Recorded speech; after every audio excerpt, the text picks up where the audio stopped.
Hey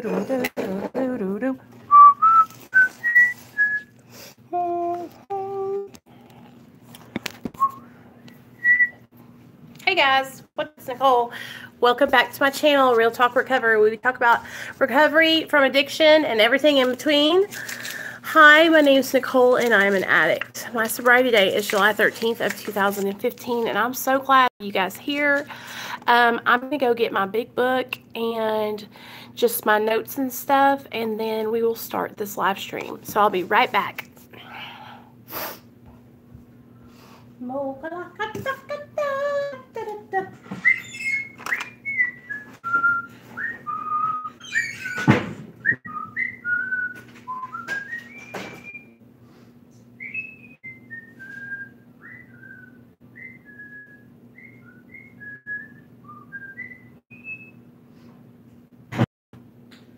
Okay.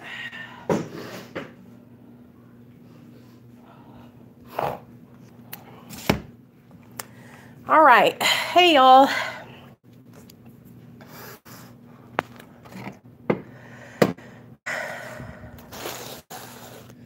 Let's move that. Let's move this. Okay, guys, what's up? Welcome, welcome, welcome, everybody. Let's see. Okay, there we go. Hey, Jamie. Hey, Byron. Hey, Michelle. So, welcome, welcome, welcome, everybody. What's up? So, today is Tuesday, and I don't know if you guys have noticed, but so from now on, I am doing live streams every evening around 5:30 or 6, Monday through Friday. So, tonight I wanted to kind of elaborate and pick up where we left off last night, which was we were talking about the 12 promises. And I guess what I want to do to open up this meeting, you guys, is I want to read how it works, and then I want to do a quick moment of silence for the still sick and suffering, and then we will start out and go into the promises and all the stuff that I was going to share with you guys today. So let me find it. I hope you guys are having a good day today. If you know anybody that, you think would want to be here on this meeting, if you want to take a second and go holler at them or invite them, that would be cool. If you guys want to share this over to Facebook, that would be cool. If any of you guys have a Facebook recovery group that you're in, and that would be so cool if you would share it over there and invite some of the people. Oh, good. I want to show that to you guys. Okay. Hey, Michelle. Hey, Jamie. It was good. Okay, here it is. It was good. Nate's getting over his sickness, you guys, so that's good. And tomorrow he's going back to school for sure. And then tomorrow I'm going to go to work. I got a lot of stuff to do at work tomorrow, so I'm excited. I like it when I have busy days because it's like the more stuff I have to do, the better I feel, the more accomplished I feel after I get off. So I'm going to read how it works, and this is just out of the big book, and it's chapter 5. So if you have a big book right now, you can read along with me. It's page 58. So here we go. Rarely have we seen a person fail who has thoroughly followed. Those who do not recover are people who cannot or will not completely give themselves to this simple program. Usually men and women who are constitutionally incapable of being honest with themselves. There are such unfortunates. They are not at fault. They seem to have been born that way. They are naturally capable of grasping and developing a manner of living which demands rigorous honesty. Their chances are less than average. There are those, too, who suffer from grave emotional and mental disorders, but many of them do recover if they have the capacity to be honest. Our stories disclose in a general way what we used to be like, what happened, and what we are like now. If you have decided you want what we have and are willing to go to any length to get it, then you are ready to take certain steps. At some of these we balked. We thought we could find an easier, softer way, but we could not. With all earnestness at our command, we beg of you to be fearless and thorough from the very start. Some of us have tried to hold on to our old ideas, and the result was nil until we let go absolutely. Remember that we deal with alcohol or drugs, cunning, baffling, and powerful. Without help, it is too much for us. But there is one who has all power. That one is God. May you find him now. Hey, Joe. Half measures availed us nothing. We stood at the turning point. We asked his protection and care with complete abandon. Here are the steps we took, which are suggested as a program of recovery. So here's the steps, you guys. Listen up. 1. We admitted we were powerless over alcohol, that our lives had, past tense, become. 2. Came to believe that a power greater than ourselves could restore us to sanity. 3. Made a decision to turn our will and our lives over to the care of God as we understood him. So when it says into the care of God as we understood him, that means your idea of higher power.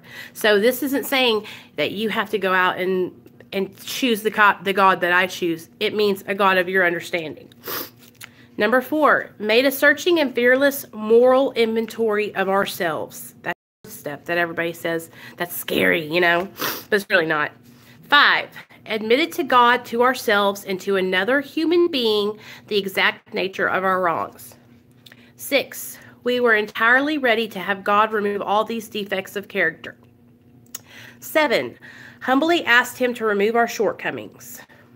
8, made a list of all persons we had harmed and became willing to make amends to them all. Hey, made direct amends to such people wherever possible, except when to do so could injure them or others. 10, continued to take personal inventory, and when we were wrong, we promptly admitted it. 11, sought through prayer and meditation to improve our conscious contact with God as we understood him, praying only for knowledge of his will for us and the power to carry that out. And 12, having had a spiritual awakening as a result of these steps, we tried to carry this message to alcoholics and addicts and to practice these principles in all of our affairs. Many of us exclaimed, "What an order! I got through with it." Do not be discouraged. No one among us has been able to maintain anything like perfect adherence to these principles. We are not saints. The point is that we are willing to grow along spiritual lines. The principles we have set down are guides to progress. We claim spiritual progress rather than spiritual perfection. Our description of the alcoholic, the chapter to the agnostic, and our personal adventures before and after make clear 3 pertinent ideas. A, that we were addicts and could not manage our own lives. B, that probably no human power could relieve our addiction. And C, that God could and would if he were sought. Okay, so that little reading that I just read is just what they read at the beginning of a meeting when you go. If you guys haven't been to a meeting yet and you're curious to know what they do, they'll read that at the beginning of the meeting, and then we'll have a moment of silence for still sick and suffering addicts. So everybody, let's have a moment of silence.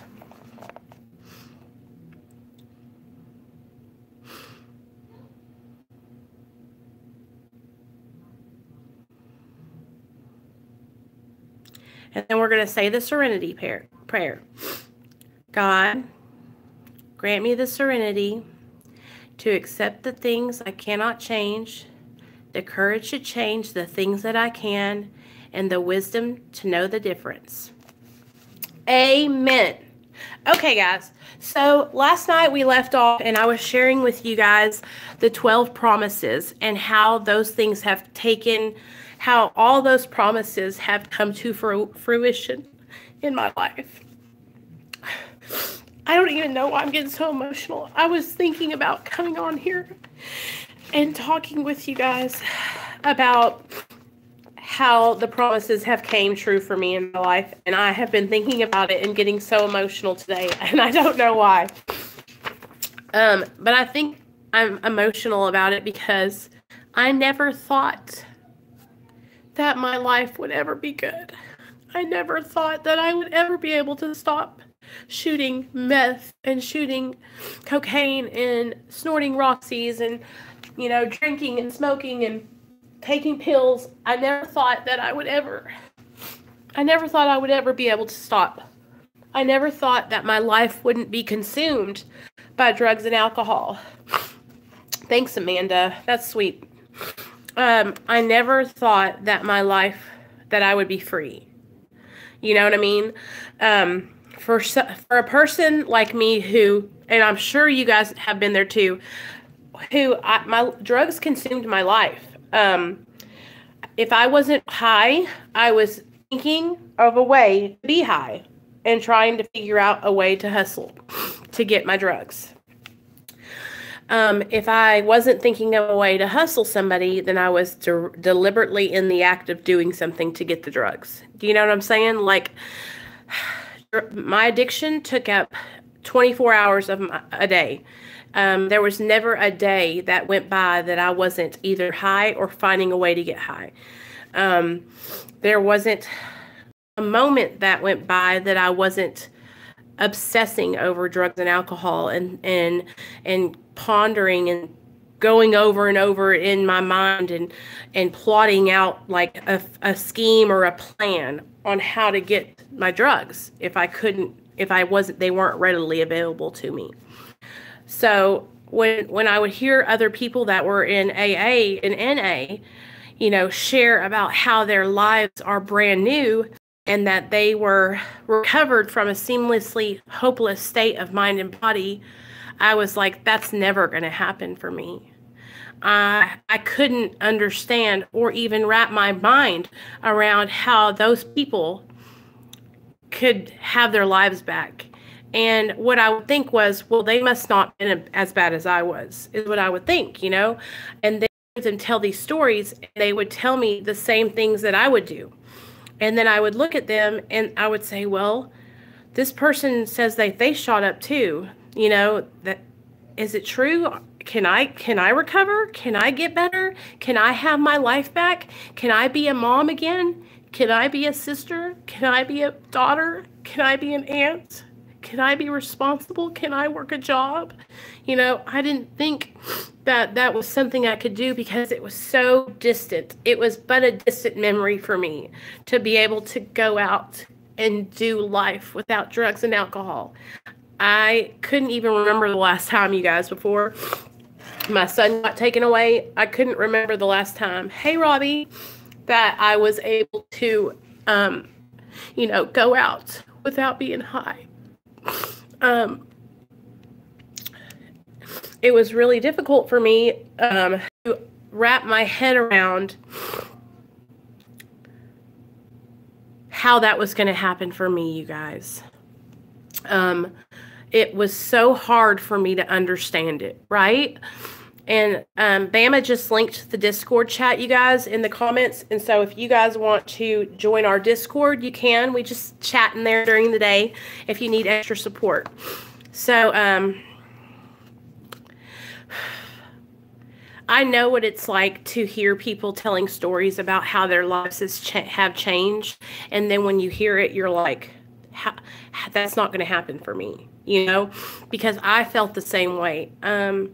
And I was constantly comparing their addiction to my addiction. And then I would think, well, their addiction must not be that bad. I was constantly making up excuses in my mind of why I wasn't going to be able to recover, but they was. Girl, Shanna, focus, girl, focus. So when I heard about the 12 promises, you know, and people saying, you know, like, my life is back. I have my life back. I have my children back. I have my family forgives me. I feel good about myself. I have inner peace. I was like, there's no way those things can happen for me. Yeah, Zeke, exactly. Okay, so what happens is, and Zeke just said it, you go in this room and you see all these people, you guys, and this is at the meetings, and you'll see these people and they all look happy. They all have this glow about them, like they're just floating, you know, like they're it's like when you go to a meeting, it's like, imagine having a bunch of people like I am right here all around you, and everybody knows where you've been. Everybody knows what you struggle with, because they all struggle with the same thing. So you go in there and you hear about how people are finding a solution and how their lives are changing because of the things that they're practicing daily. And that's all. And when I was going in there at the first time, I was like, it seemed so foreign to me. Like, I could not understand how somebody could plan their day hour by hour, like I was talking to you guys about yesterday. Like, what? Plan my day hour by hour?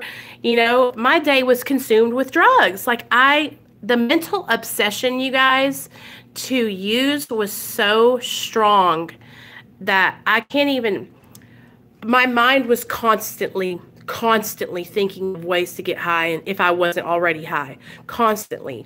So I want to tell you guys that it is a contagious happiness. Yes, I want to tell you guys that the longer that you practice going to your meetings, doing your meditation, praying, reaching out to other addicts and alcoholics and sharing your experience with them, getting a sponsor, going through the 12 steps, doing your therapy, the longer that you work on that obsession, you guys know what I'm talking about, that obsession where you're just like, all you can think about is opiates, or all you can think about is crack cocaine, or all you can think about is pills.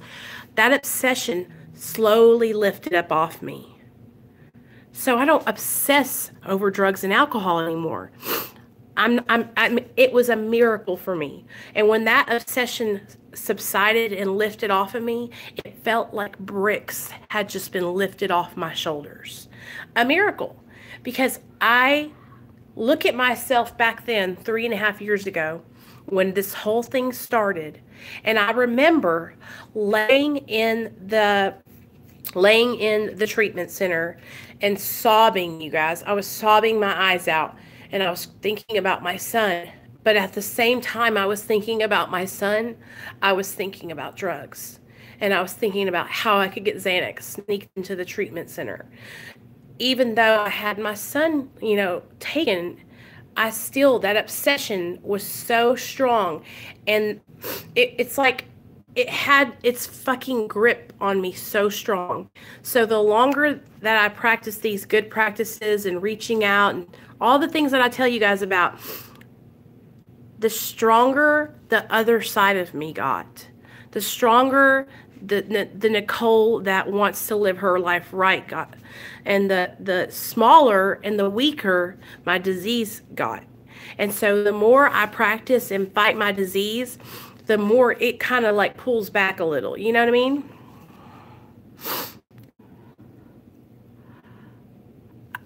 That is so awesome, Christy. That is so awesome. And that's the perfect first meeting. A woman's meeting is the perfect first meeting to go to. Because I promise you, girl, when you walk in there, they're all going to be like, hey, hey. Perfect, perfect, perfect. I can't wait to hear how it is for you. You got to tell me how it goes. So I'm really proud of you, Christy. Good job. And that's what it's about, you guys. Don't be nervous. Don't be nervous. You're going into a place where there's going to be people just like you. And there's nothing to be afraid of. There's nothing to be nervous about. I was the same way. I'm not going to lie. But you know what I did? I had a couple of girlfriends that I had known in my active addiction, and they got sober before I did. So Sorry, XC Trail. Caleb, listen to me. It just is what it is, but you be here because we need you, okay? We love you, man. You're our little mascot man. Hey, Aunt Mimi, what's up? So I went into my first meeting and I was scared too, but I had my best friend with me. Her name's Christy, and she was actually my sponsor at the time, which I don't recommend getting your best friend to be your sponsor, because later on down the road, we had a conflict of interest. But that's okay. We made it. We worked it out, and I ended up getting a new sponsor. But when I first went in, I was really scared. Not because I'm on medically assisted treatment, because I don't even think about that when I go into an AA meeting, because for me, AA is just a comfortable place, and I've really never been judged by anybody in the AA meetings. It's always some personal people or people on the internet, So it was a really good experience. But the first meeting I've ever went to was probably, okay, you guys remember the story time I told you about how I got my felony when I got pulled over.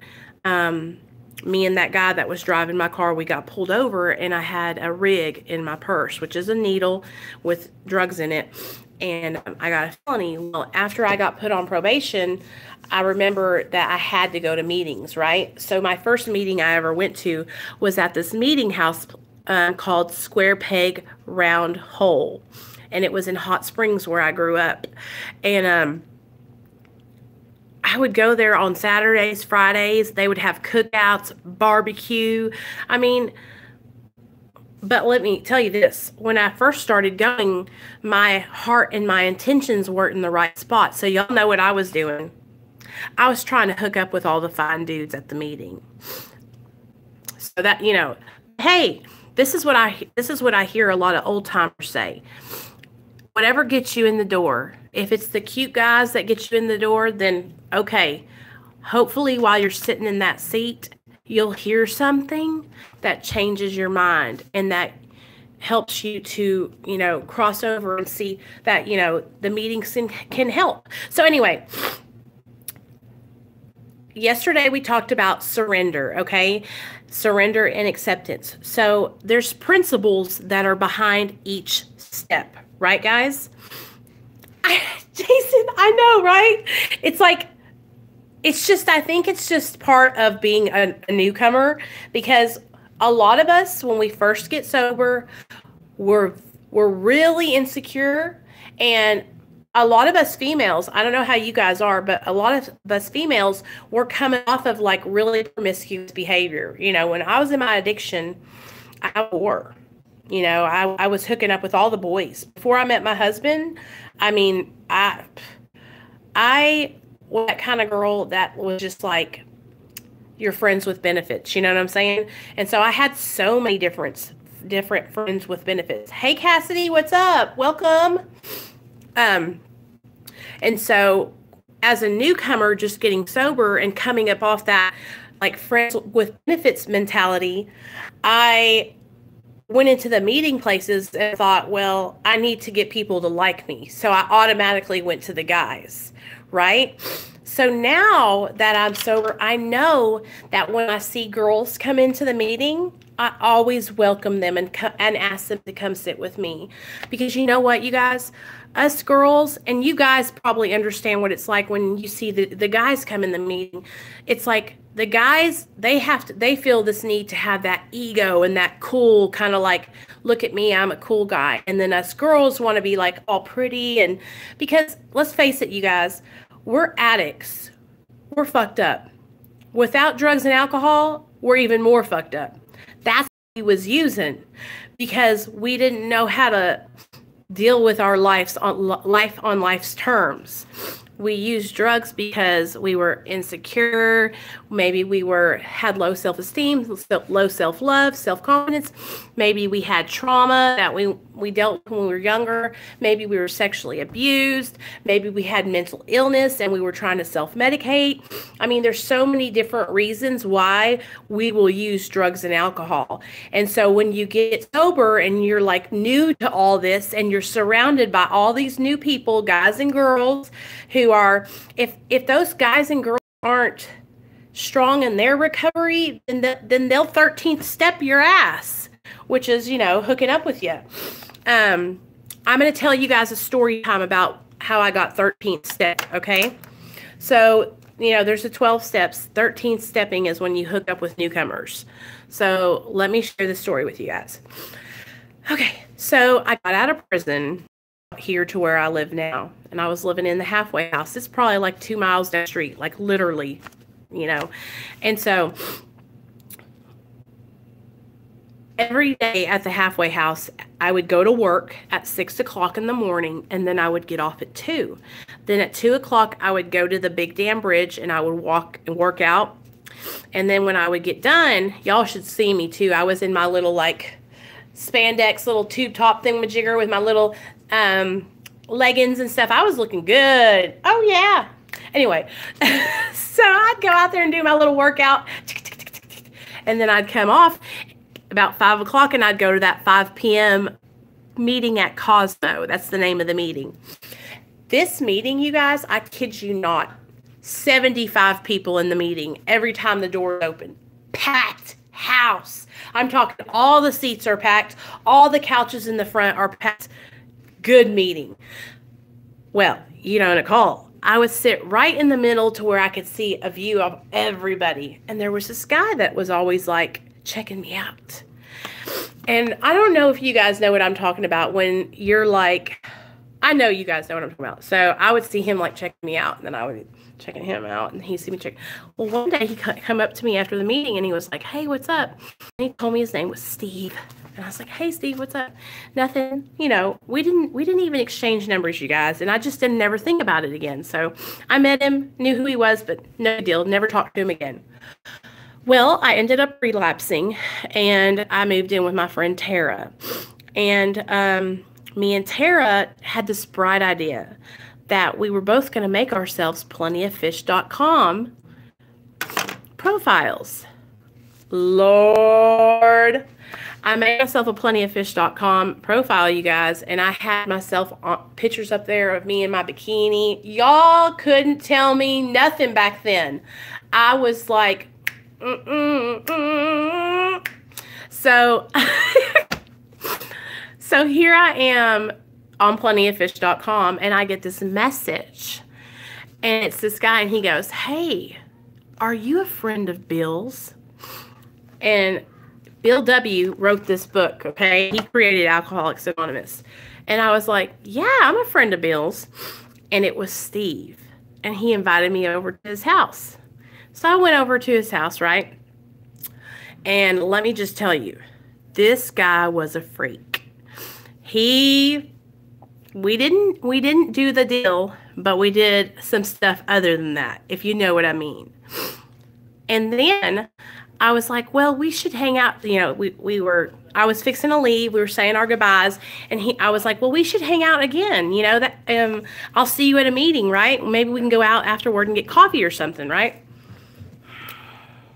He looked at me, he goes, "How long have you been sober?" And you guys remember, I'm lying because I had relapsed. I said, "Oh, 90 days. "Oh, I'm sorry. I can't ever see you again. You don't have enough time. You're a newcomer." And I'm like, "You son of a bitch. You just 13th stepped me." So that's what I'm talking about by 13th stepping. Because there's a lot of guys out there and girls that will do that to, you know, people when they're early in their recovery. But that's very dangerous for everybody involved, because think about it. If there's somebody that's 13th stepping newcomer, a newcomer when they first come out, you guys cut? I know. When a newcomer comes, That sounds so bad. When there's newcomers, they have just got back out of like being in active addiction. So they might have hepatitis C and not know it. They might have, you know, anything. And then they have legal issues. And then they have like crazy ex-boyfriend that's, you know, stalking them. So when somebody is like hooking up with somebody in the meeting, it can cause all kinds of turmoil between everybody else, you know, that goes to those meetings too. So that's why I always, whenever there's girls, if a girl can go to an all-girls meeting for her first couple of meetings, it's the best thing to do. And Christy, I'm so proud of you picking an all-women's meeting, because now what you'll do is you'll meet some chicks in there. Y'all will become friends, and then y'all can go to regular meetings together. You know what I'm saying? So that way you're not like a big old slab of fresh meat when you go into the meeting, because it can feel kind of like everybody's staring at you when you first walk in. You're like, oh, but I promise you, it'll be fine, and you're going to do just fine. Yeah, I would lie. I always was lying about something back then. Just in case I was down for the 13th step, but never happened. My first meetings were a breeze. They were geriatric. Even their zipper was down. I was fine. By doing that, Nicole, it was one less thing for them to worry about. I got a message from one of the, should I try to find a sponsor at the first meeting? Okay, this is what I would do. I wouldn't try to find a sponsor at the first meeting. I would go to about 4, 5 meetings and listen to the ladies that share, okay? And because what's going to happen is you're going to hear different people at different times. Maybe you'll go to the 2 o'clock meeting on Saturday, and the next meeting you go might be the 6 o'clock meeting, and there might be different women there. And so whenever you hear, this is what my sponsor told me, right? She said, listen and look for somebody who has what you want. Hey, Classy. Someone who you look at them and you go, wow, that's what I want to have when I get to that point in my recovery. Do you know what I'm saying? Like, not like you look up to them and you see them. Maybe if your goal when you get sober is to like maybe be able to work and have your family back, and you see they are working and have their family back, you know, that's how I looked for a sponsor. And I actually found my first sponsor this last time when I came out of treatment while I was still in treatment, because she was coming to the rehab and sharing her story. And I thought,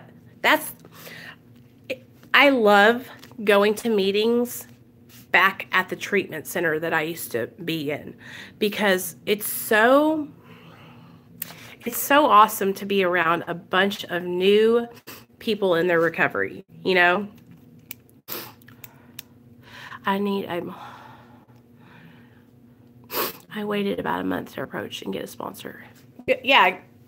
And you know, I feel like if you pray about it, Christy, and really just like, I'm serious, like pray about it, really sit, don't waste time, okay? Because this is what my sponsor told me. She's like, you know, you don't want to take too long to get a sponsor, because then what happens is you get back, you kind of fall in like a little rut, and you get comfortable with not having one. And so if you can, like, you know, you pray, ask for guidance, and then boom, do it.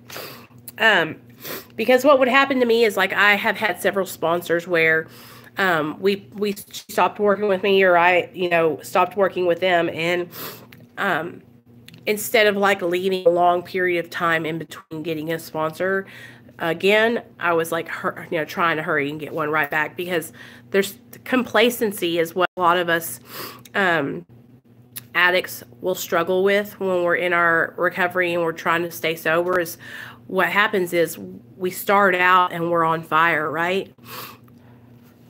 You know, Jamie, when people have multiple sponsees, there's nothing wrong with having multiple sponsees, you guys, but for me, when I think about it, sorry, my nose is really itching right there. I think about, you know, okay, for having a sponsee, you need to take them through the steps. And that means you need to have a sponsor that has taken you through the steps. And then you got to factor in the time that you're going to spend on the phone with that person.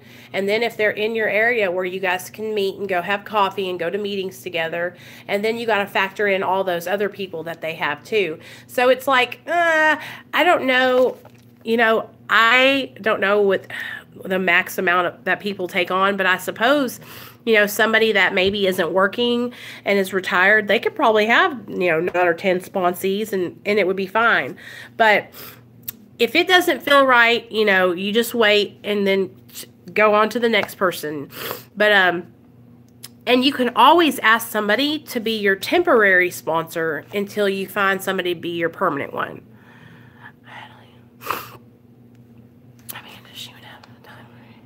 When I first got into therapy for real, I told her I need to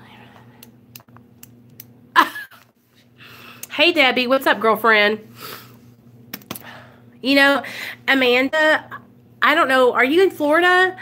Because I feel like I hear a lot of people that are in Florida say that about the meetings, that there's a lot of cliques there. But you know what? Here's the thing.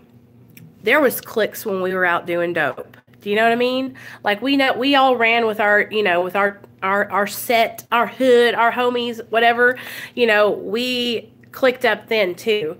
So just listen, I know that it's scary because we don't know. That's what it's about. Let's just lay it all to the side. It's about fear of the unknown. And it's kind of like you're going back into high school, and you got to meet people and see everybody and kind of like put your best foot forward. But listen, it's not really like that. Everybody's been there. Everybody knows where you're coming from. All the people in meetings, they know that they had to come to their first meeting once and know how it feels. I used to feel the same way.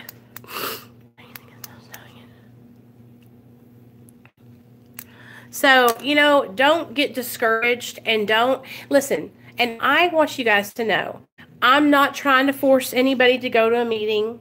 I'm just telling you guys about my experience. And if you don't feel comfortable going to one right now, then that is your prerogative, but there's always online meetings at www.intherooms.com.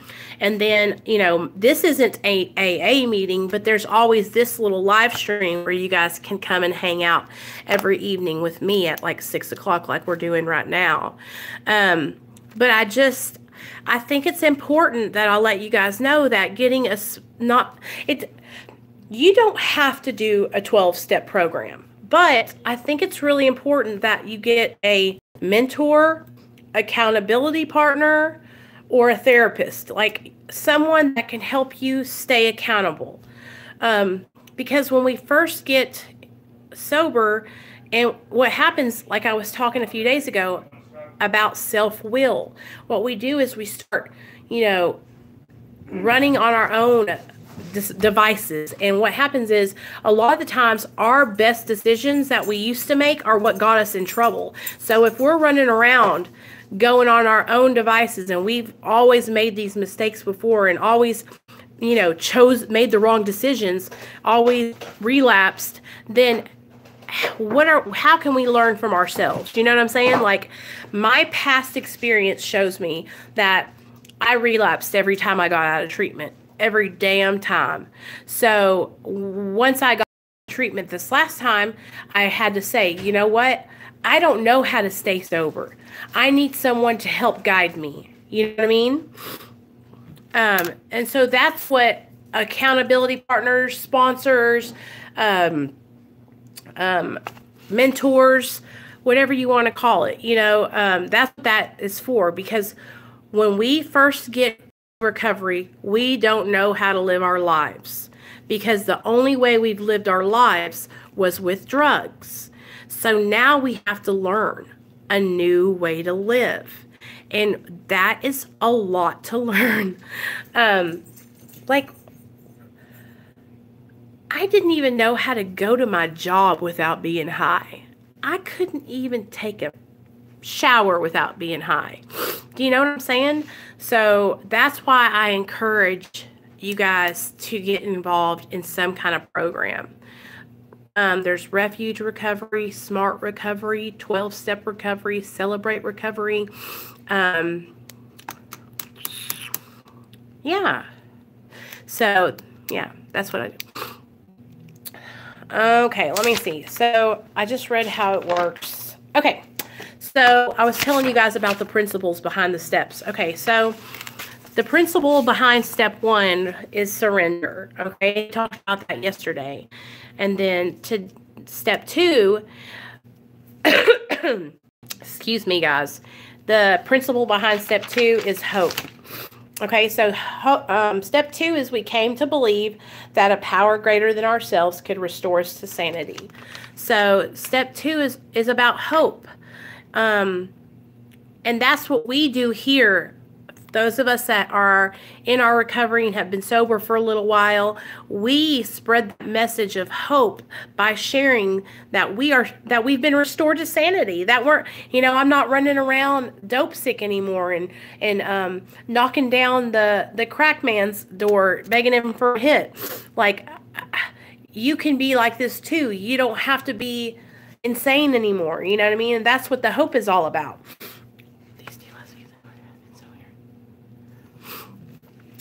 And that's what I'm talking about, Christy. So what's happening is you're learning how to live your life without those substances. Even though you're still on a medically assisted treatment substance, it's nothing like Roxy and fentanyl. Nothing. So that's why you have to learn how to relive. You're just doing daily tests. Aunt Mimi. See? And so I couldn't stand doing anything when I was in active addiction. I was the same way. The only thing I wanted to do was get my shot and then chill out.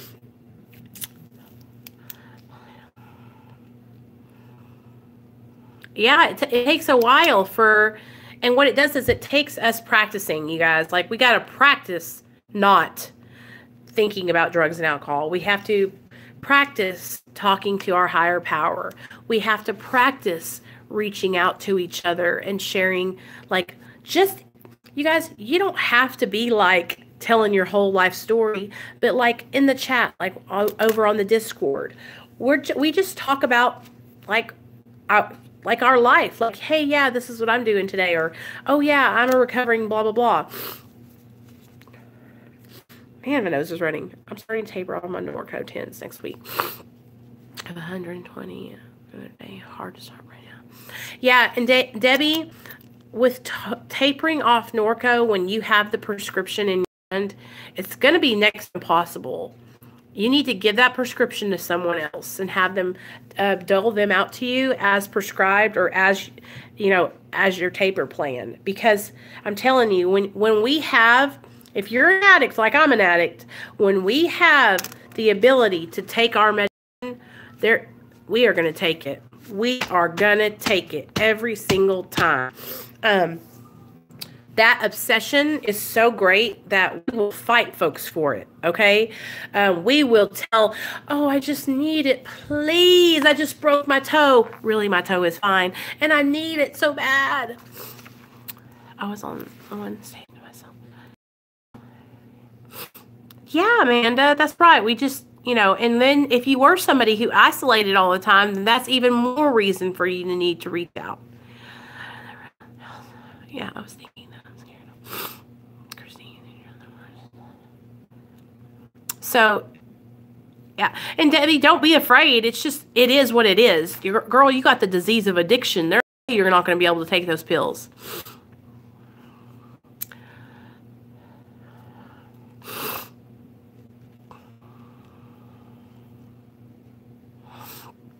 It's just difficult, you guys. It's not because you're weak.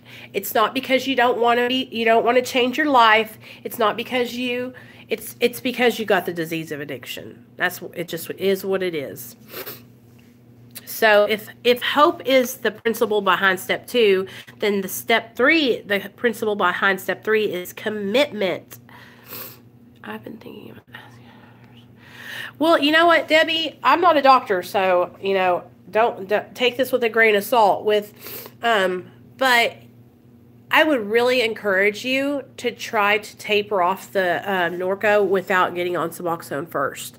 Now, if you do it and you have a lot of problems and you can't stop relapsing, then I would definitely go ask. But I would suggest try to do it without it first. That's just what I would say. Because, like, okay, Jason can tell you guys his story. Jason had been trying for years to get sober, and he was on, like, what, Percocet? A whole bunch of Percocet a day. And he was thinking about getting put on Suboxone too, right? But what he did was he went ahead and he tried to get off of the Percocets without Suboxone. And so far, he's been successful. He's got like 70 days sober. And subs are, what they are is they have an opiate in them. They're a partial agonist. And so what they do is once you start taking those, then you become dependent on that medication, and you're going to have to taper off that eventually. That's why when I hear somebody, listen, if somebody, and this is not making anybody's addiction, like, your addictions are your addictions and they suck. I understand. But, like, for me, this is how I looked at it. I'm not even going to say it. I just want you to beware. Okay. So if you try to get off first and you can't do it, it's okay to go and try it. But try to do it without it first. Give it a good college try. I'm talking about taper off, go get yourself a sponsor, start going to some meetings, start going to some therapy, and really put your all into it, okay? That way you can say, like, I tried my hardest, and if you fail, then you can look into getting on medically assisted treatment. Do you know what I'm saying, guys?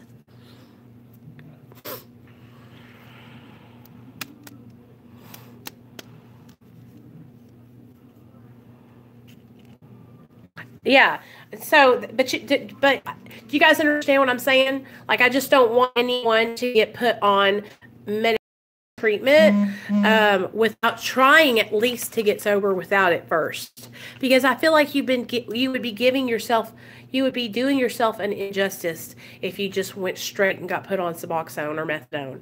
Okay? Because, like I said, I had tried, you guys, for 10 years to get sober. I was in and out of rehabs. I had been to 5 treatment centers. I've been to prison one time for a year. Like, I had tried. I was a chronic relapser.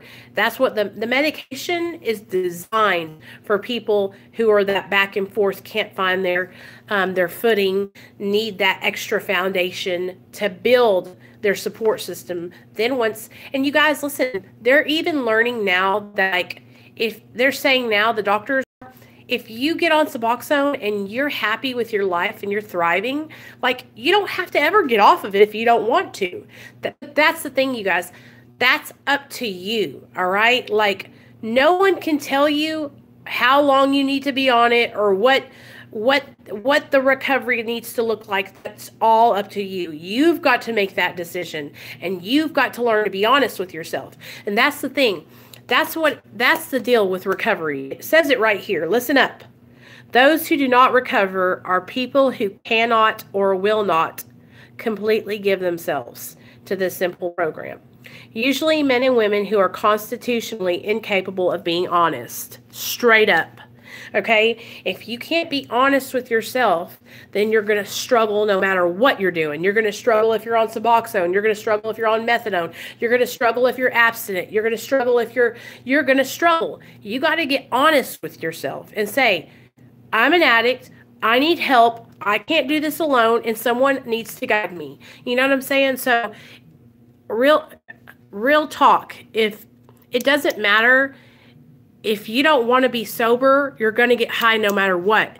If you're not willing to make a change, then you're going to get high when you're on Suboxone. If you're not willing to make a change, then you'll go out and you'll find fentanyl and shoot fentanyl up, and that will knock the Suboxone right off your receptors. Okay? So it's all about that honesty, open-mindedness, and willingness to change.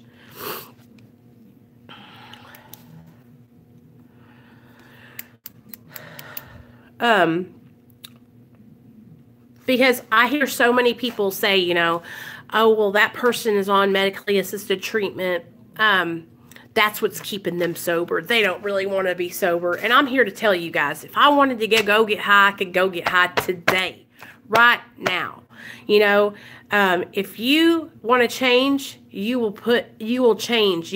If you want to do this, you're going to take that action that we talked about yesterday. Okay. I know it can be hard. I know it can be scary. I know it's going to be uncomfortable, y'all. But listen, here's the deal. It's about that willingness to change. So instead of making excuses, sitting around the house, looking at yourself in the mirror, you've got to take the action, okay? You got to stop being afraid, and you got to let go of the pride and ask for help.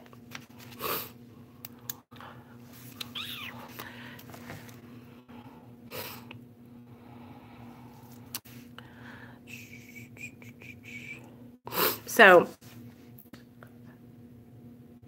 bottom line is, if people want to, if a person still wants to use drugs, you guys, they're going to do it whether they're on a maintenance program or not. You know, I've met so many people who are on maintenance programs that just abuse their maintenance, you know, or bounce around on it so that way they can still use drugs. And that's the thing. It's all inside of you. If you're willing and ready to change, I promise you will do it. For years, I wasn't ready or willing. You know, I wasn't willing to take anybody's suggestions. I would only do half of what somebody asked me to do. And that's why I struggled for so many years. I struggled because I wouldn't listen to somebody else. I wouldn't let somebody guide me that had already been down that road because I thought I knew everything. And I'm here to tell y'all, I don't know a damn thing now. I shut up and listen.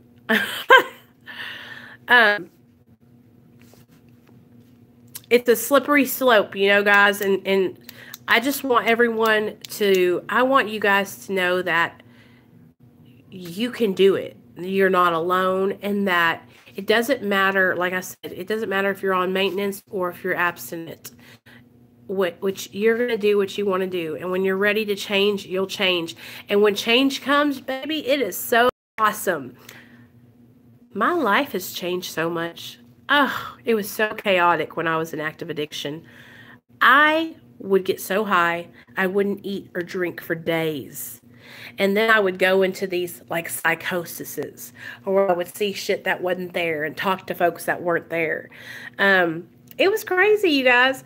So now it's like I'm relieved. You know, I'm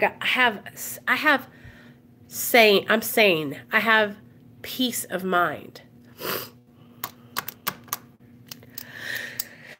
Whew, I started my God.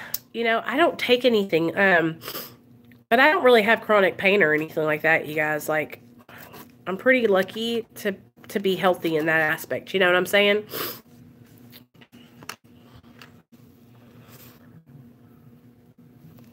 Do you guys have any questions that you want to ask me or anything? If you do, you can go ahead and ask me now.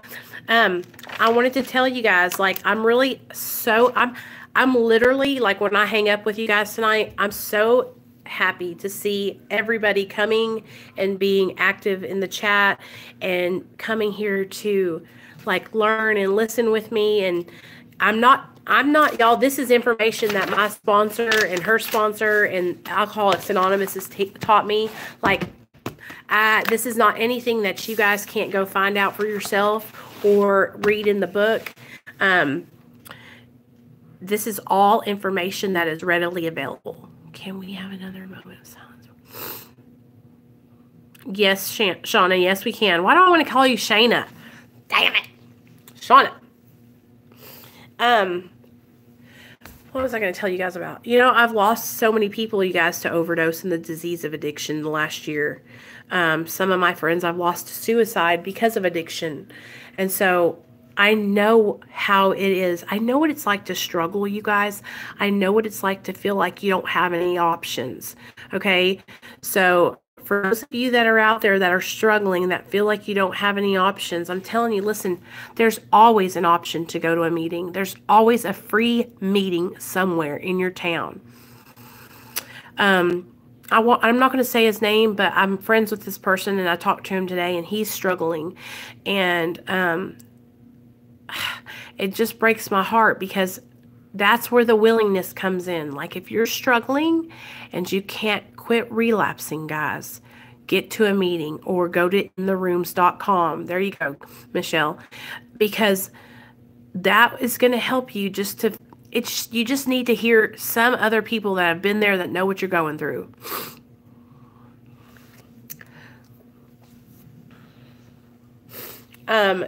You know, Rockin' Roberta, she says that she goes to www.intherooms.com, and she seems to really like it. I mean, she goes to meetings in real life too, but she has told me that she really enjoys going to In the Rooms. And then I know some of you guys are like really rural and out in the country, so that would be a really good option for you guys to go to In the Rooms. Now, I'm going to tell you this. I don't know if you guys know who CG Kid is, but he has a really big channel, and I was talking to him the other night, and we were talking about starting a huge online speaker meeting where people come and share their stories. And I was thinking, wouldn't that be cool, you guys, if we could and hear someone tell their story and there be like 3,000 people online listening to the story? Wouldn't that be the shit? I love hearing people's stories. I'm thinking what we're going to do this weekend is I'm going to do my story again, because I know a lot of you guys are new and haven't really heard my story. So I'll share it with you guys this weekend, if you guys want to do that. And every time I tell my story, you guys, I learn something new about myself. Every time and it's not because my story changes, but it's because, well, no, my story does change.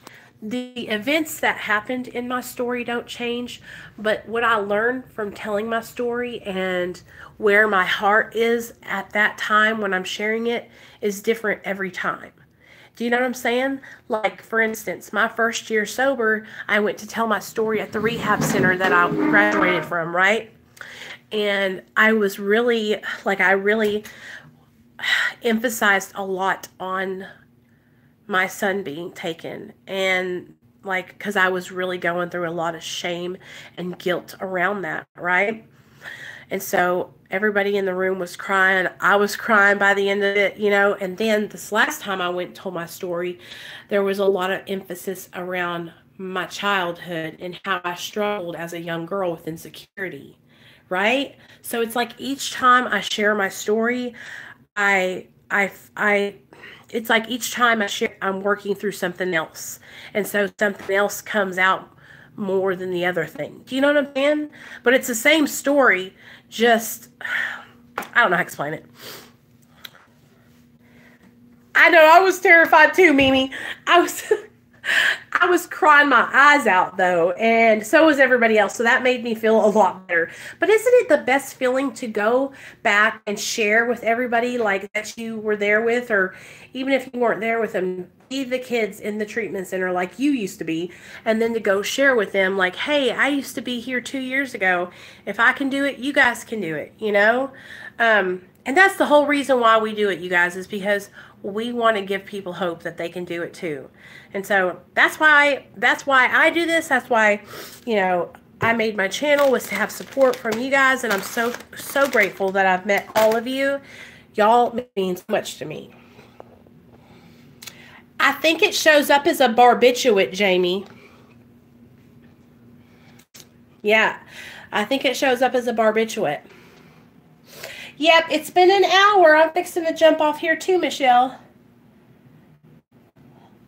I have thought the same thing, Mimi, and I thought, am I ever going to be able to share my experience with other people? You know what I'm saying? And that was a long time ago that I was thinking that. Now I don't really think about it that much anymore. What I think about now is I think about all the people that are struggling. And I think about all the friends that I've lost. And I think about all the kids who get taken away from their parents because of addiction. Oh, I saw a question on one of my comments the other day. And why do you think you got a wrench by your name? Now hush up, girl. I love you guys, though. Oh, it did freeze up, didn't it?